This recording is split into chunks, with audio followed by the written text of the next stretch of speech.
Bikertv is brought to you by the Canadian Biker Buildoff, Victory Motorcycles, Exotic Custom Cycles. Welcome to Bikertv, by bikers, for bikers. Now let's get this show on the road.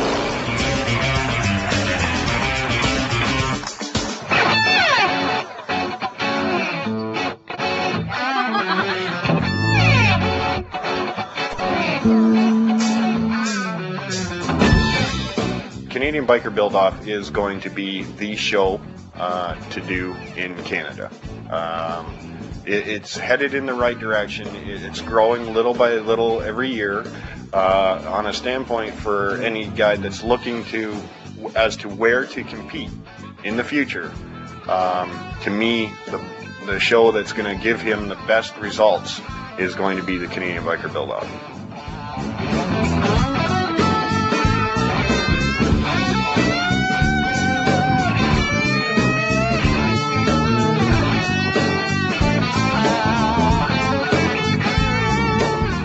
I'm the owner of Canadian Custom Motorcycles.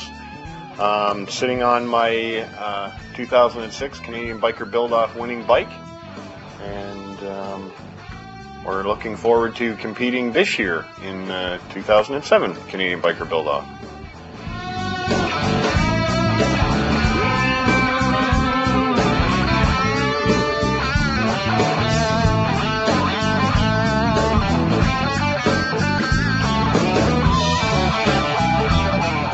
Throughout the whole weekend for the Canadian Biker Buildoff, they have on the Saturday is the day that they introduce all of the builders that are competing, and the bikes are on display.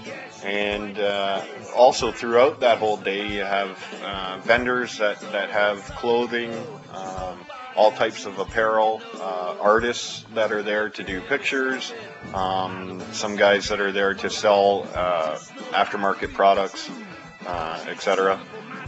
Then they also on the Sunday have an open ride-in show that's judged by the same judges that judge our bikes. So anybody who has their bike and wants to come and spend the day and have some fun competing then gets the chance to clean their bike up and come and enter it into the show and win some nice trophies.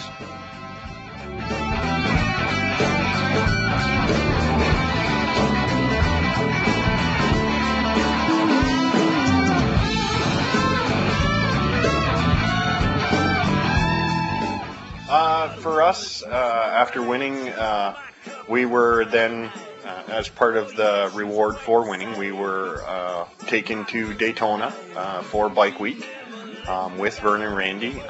We had a booth down there for the week in Master Builders Row, right inside Daytona's International Speedway, which was absolutely phenomenal.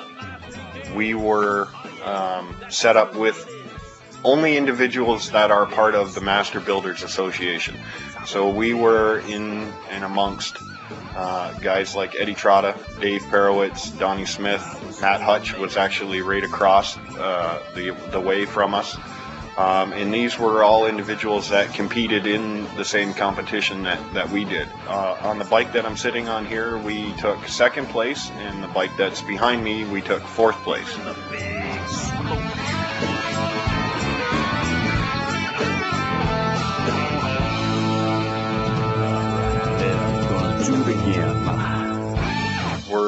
We're very excited to be competing this year, not only just for the fact to support the Biker Buildoff itself, but to go back as the returning champion and see how we can do. The competition will be every bit as hard as it was last year, so who knows how we'll do. But the bike we will be bringing will definitely turn heads, and we hope to do the best we can at the event.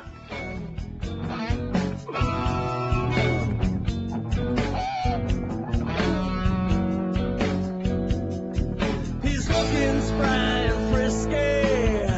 You know there's a party Well, I hope everybody that is watching this comes out to the Biker Buildoff, not only to see the bikes that are there, but to support the show itself, and comes and has a good time. It's really something that you need to be a part of.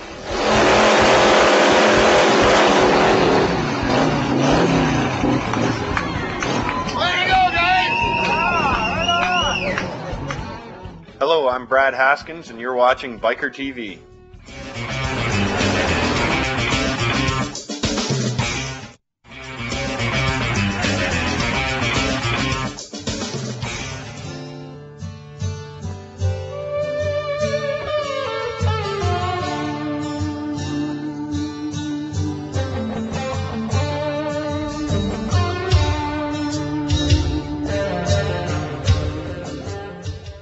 We have over 60 bikes, vintage and classic bikes, from 1916 right up to the present day chopper. We have most of the collection are Harley Davidsons. The third floor is completely dedicated to Harley Davidson. Second floor is a little bit of everything else, like your Indian, your BSA, your Norton, your Triumph, you know, that kind of thing. My name is Dominic Cassiano. We're at the Classic Iron Motorcycle Museum here in Niagara Falls, Canada.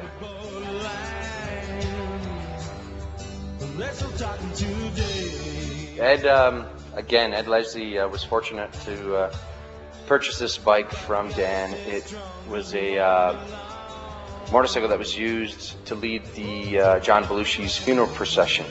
I don't know if you remember that, but Dan had the long black trench coat leading this this funeral with this really loud custom type Harley. And as you know, I don't know if you videotape much of it, but there's like these flying saucer murals on the gas tank and the blue flames on the seat, and it's just a very important bike to us, and I'm sure to Dan. That's what they say.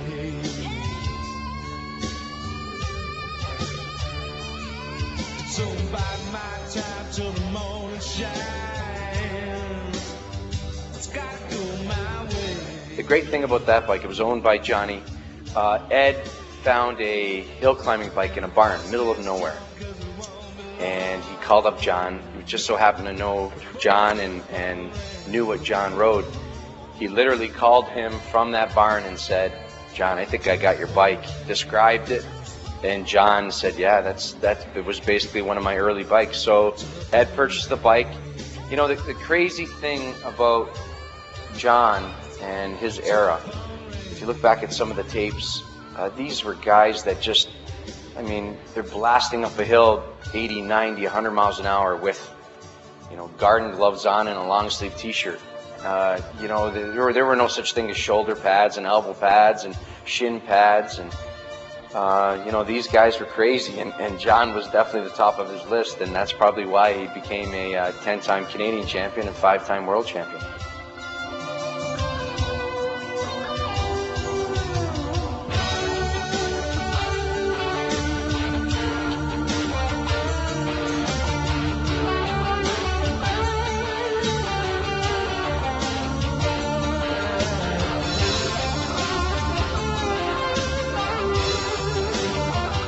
Yeah, Time Warner and Peter were very interested in using our Captain America bike for a photo shoot. It's like an infomercial, and they're selling CDs from the 60s era of the classic tunes from that era. So they wanted the Captain America bike as a centerpiece for their soundstage. So yeah, they wanted our bike for 3 days, and we brought it in the first day. We got to see Peter, but we ended up missing him on the second day. We showed up the third day, but they were already done by then. But it was really cool to see our Captain America bike in the middle of this soundstage, and I'm sure you'll probably see it on TV very soon.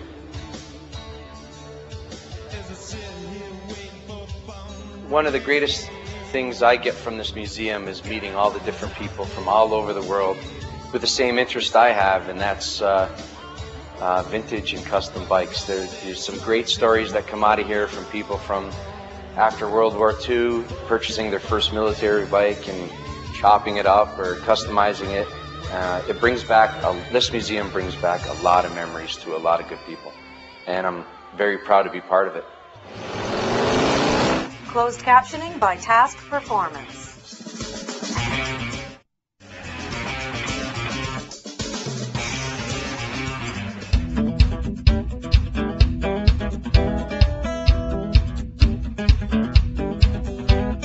I ain't got no money. I ain't got no sense. Headed down to Nashville just to say I win. Check me at the border. We lived the lifestyle for sure. I mean, last year I was on a 9-day trip. I put on 7,000 kilometers, went to the northern peninsula of Newfoundland, up by Labrador. And in a couple of weeks I'm going to be riding out to Olds, Alberta. And I've never ridden across the prairies before. It's probably the one part of the country I haven't seen by bike. So yeah, we live the lifestyle for sure. It's I don't think you can write about it or pretend you're in it if you're not. People would see through that. We started Motorcycle Mojo magazine about 5 years ago, and it's a national publication, so we try to focus on family-oriented type stories and articles and people all across Canada. So we do some trips, some interesting people we meet. People might have an interesting collection of motorcycles that other people might want to know about. I'm an auto mechanic by trade, and I didn't even know how to turn a computer on, but about 14 years ago I quit auto mechanics, kind of for health reasons, I guess you could say, and got into graphic design and advertising. I couldn't draw a stick person, but I'm a technical person, so I just made sure the files went to press okay, and I did all scanning and color correcting and things. And 5 years ago, there's a few friends of mine, we were at a bike show just hanging around because their bikes rented, and we couldn't really go anywhere, so we just chatting. And they suggested, what about starting a bike magazine? So because I had already been in the industry and knew the printing industry, I agreed that we should probably talk about it more. I thought about it in the past, but we also had a full-time job that took all of our time. And anyway, there was 4 of us all together, and Gwen, so 5 of us all together, 4 guys. And we started talking, and we come up with a name, and we come up with an idea, and kind of went from there. Glenn does a lot more traveling than I do.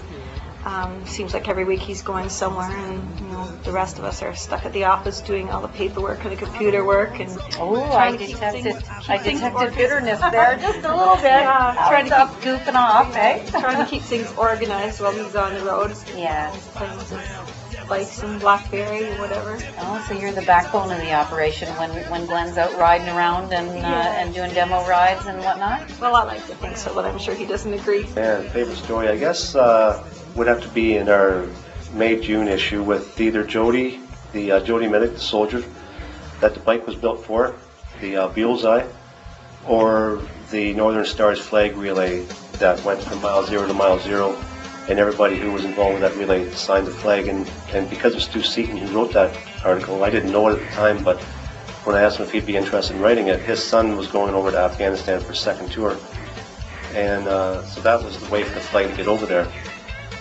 And a really neat thing about that flag was that it was hanging in Canada House, I guess, which is a safe zone, and some forward operations officers came in and saw the flag just going up, and they said, you can't put that up here, that thing's got to go to the front line. So they arranged to have the flag go to the front line, and it's hanging up in some place where it's flying on a pole up there, like right at the battle zone. So that's probably one of my favorite stories. I would enjoy doing more longer trips myself, but we have a 14-year-old daughter who doesn't really like riding on the back of Glen's bike anymore. She'd prefer to ride her own bike, but of course she's not old enough, so. 2 more years. Yeah, 2 more years, and she's counting the days. When are you gonna get a street bike as soon as you can and hit the road? Yeah, can't wait to get on the road. What kind of bike do you hope to get for your first street bike? I don't know. I had lots of options, but I don't know what I'm going to get. She has lots of options. Oh my God, it's rough to be Emily, isn't it? Yes, very rough. I mean, it's a great industry to be in. If you like bikes, it's great being around bikes all the time and being around bike people. I mean, it's the best subculture there is.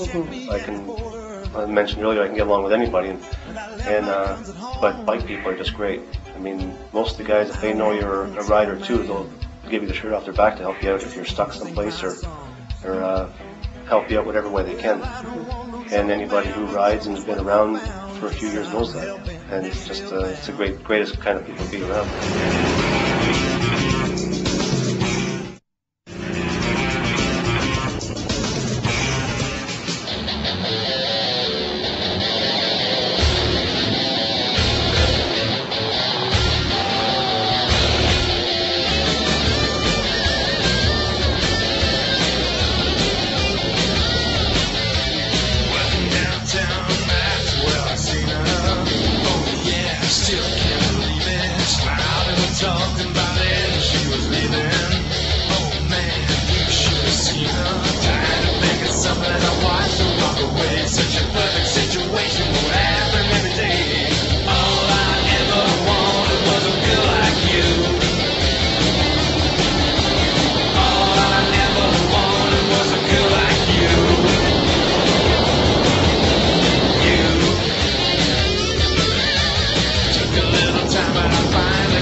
Yeah, it's very emotional. We're not crying because we're happy to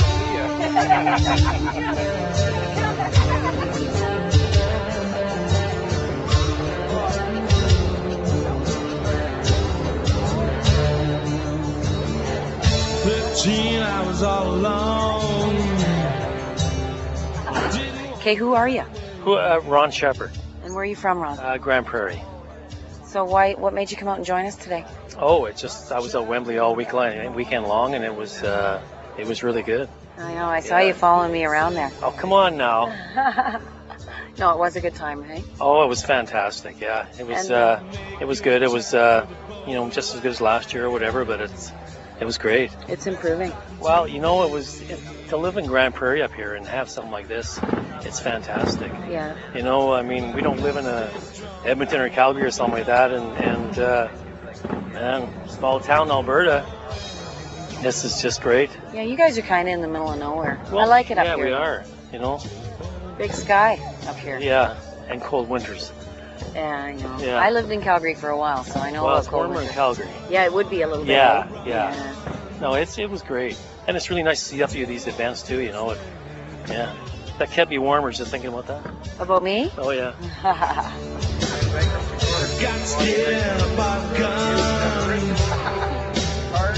That's what they say.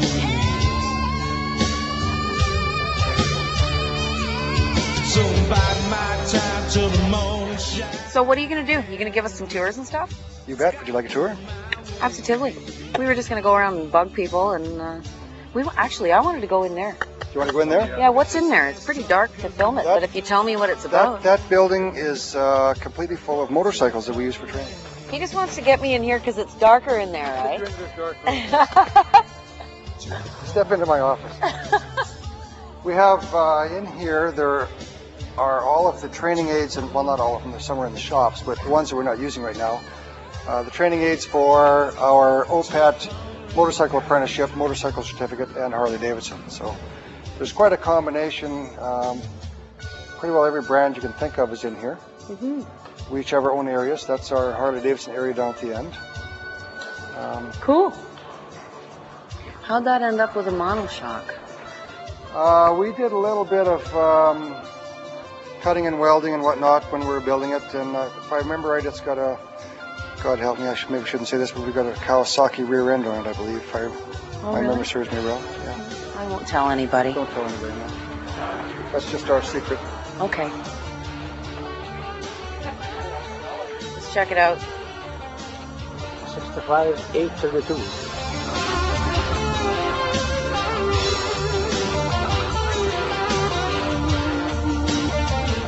This is Ron from Grand Prairie, and keep watching Bikertv and Heather Island. All right. You put me in there, too. Oh, yeah. I like that. Bikertv is brought to you by the Bikers Reunion. Motorcycle Mojo Magazine. Kaza Custom Home.